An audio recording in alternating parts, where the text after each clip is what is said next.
Assalamualaikum warahmatullahi wabarakatuh. Halo anak-anak kelas 6. Hari ini kita akan belajar tema 2, subtema 2, muatan pelajaran Ilmu Pengetahuan Sosial dan Bahasa Indonesia. Sebelum belajar, kalian berdoa terlebih dahulu ya. Berdoa dimulai.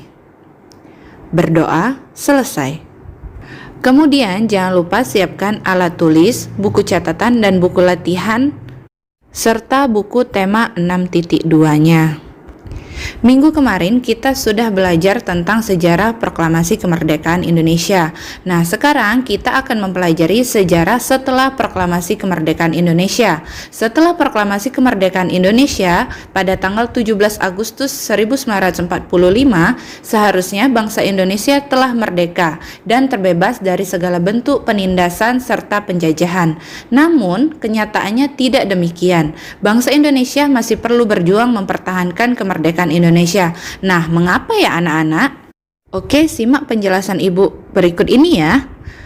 Setelah proklamasi kemerdekaan Indonesia 17 Agustus 1945, bangsa Indonesia ternyata masih terus berjuang mempertahankan kemerdekaan Indonesia dari gangguan bangsa asing yang datang, seperti dari pemerintahan Belanda.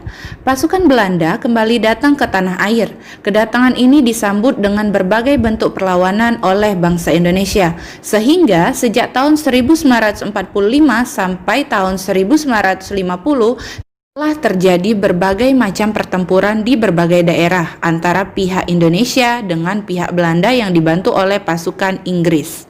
Berikut ini beberapa pertempuran yang dilakukan untuk mempertahankan kemerdekaan Indonesia. Yang pertama, pertempuran Surabaya. Yang kedua, pertempuran Medan Area. Yang ketiga, pertempuran Ambarawa. Dan yang keempat, peristiwa Bandung Lautan Api.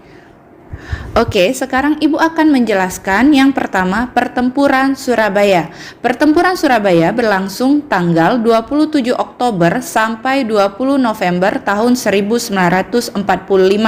Puncaknya pada tanggal 10 November 1945. Penyebab pertempuran ini mencapai puncaknya karena Inggris mengeluarkan ultimatum pada tanggal 9 November 1945 yang meminta rakyat Surabaya menyerahkan senjatanya ke tempat-tempat yang telah ditentukan oleh Inggris dan menyerahkan diri dengan mengangkat senjata. Namun, ultimatum tersebut ditolak oleh pihak Indonesia. Akhirnya, pada tanggal 10 November 1945, terjadi pertempuran yang sangat dahsyat. Pasukan Inggris menggempur Surabaya dari darat, laut, dan udara. Peristiwa 10 November ini diperingati sebagai Hari Pahlawan. Pernah nggak kalian memperingati Hari Pahlawan? Ingat ya, tanggal 10 November 1945. Lalu yang kedua, ada pertempuran Medan Area. Pertempuran ini terjadi pada April 1946. Penyebab pertempuran ini karena tentara sekutu dan Belanda ingin mengambil alih kekuasaan di kota Medan. Penduduk tidak terima dan melakukan perlawanan.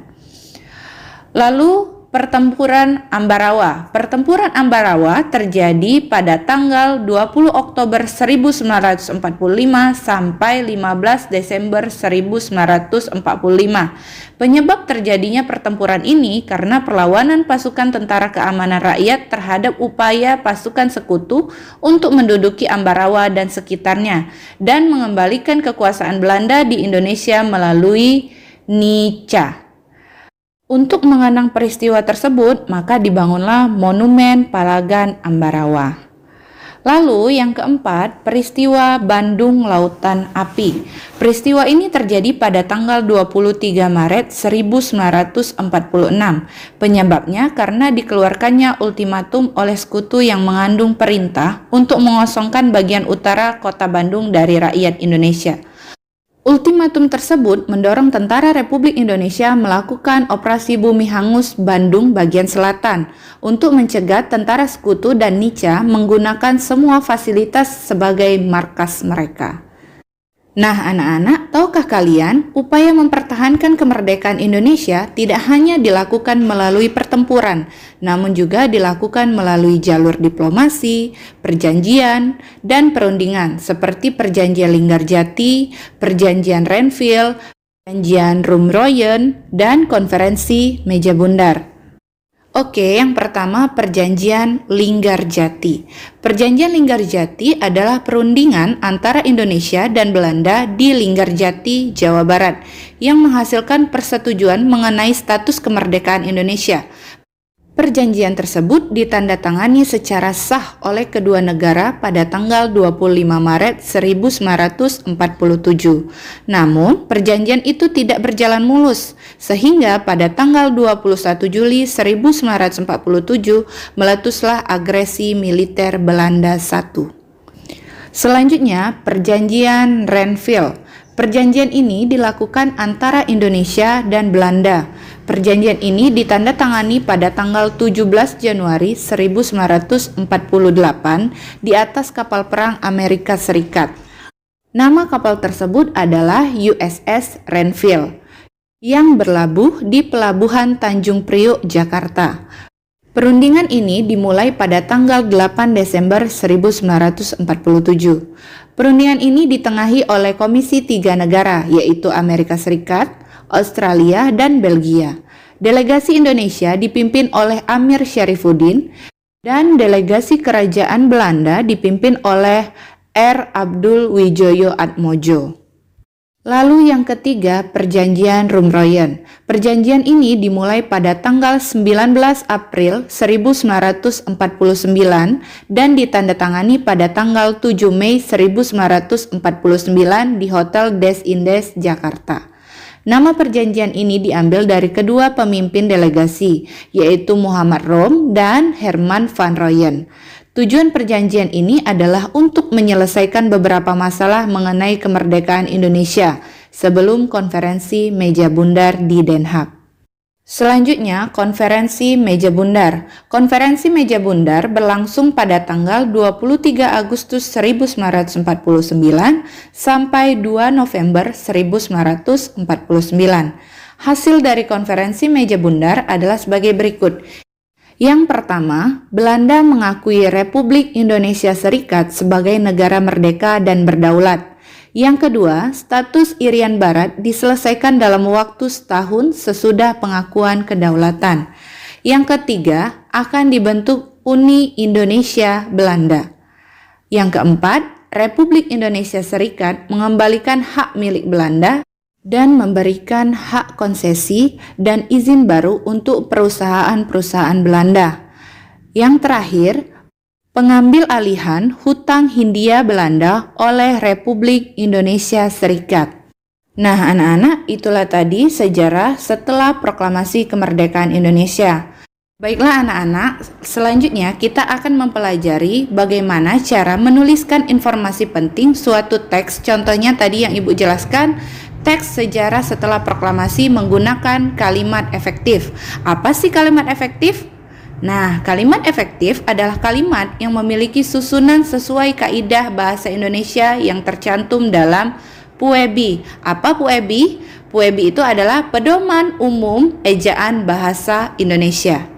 Kalimat efektif memiliki susunan yang berurutan, yaitu S, P, O, K.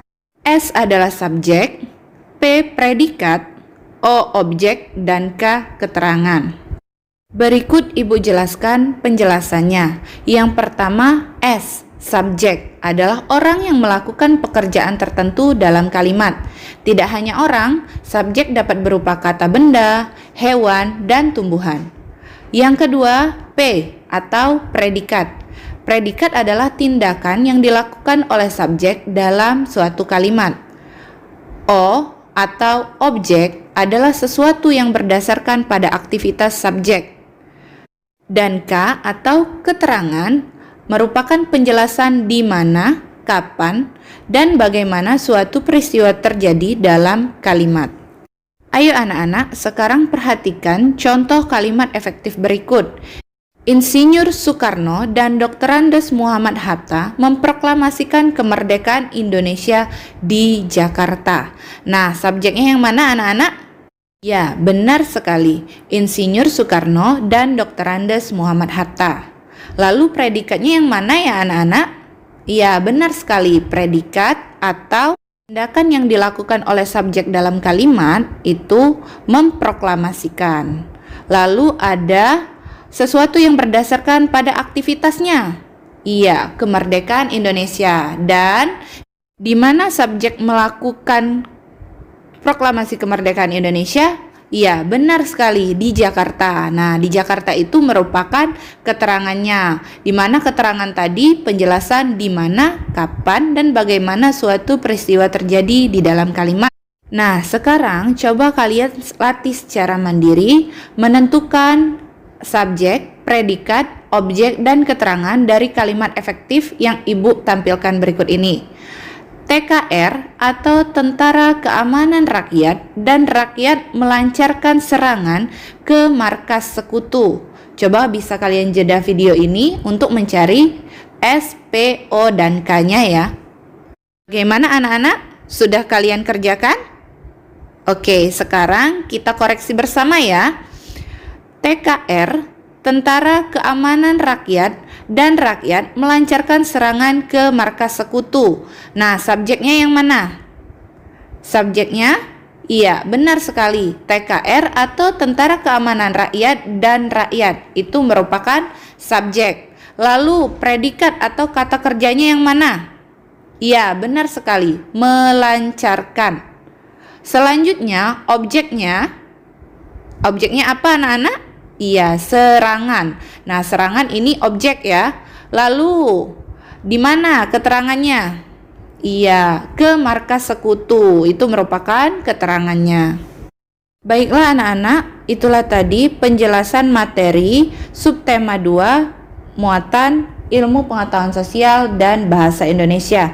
Jangan lupa dicatat penjelasan yang penting, jaga kesehatan, dan tetap semangat belajarnya ya anak-anak. Jangan lupa kumpul tugas tepat waktu. Ibu akhiri, wassalamualaikum warahmatullahi wabarakatuh.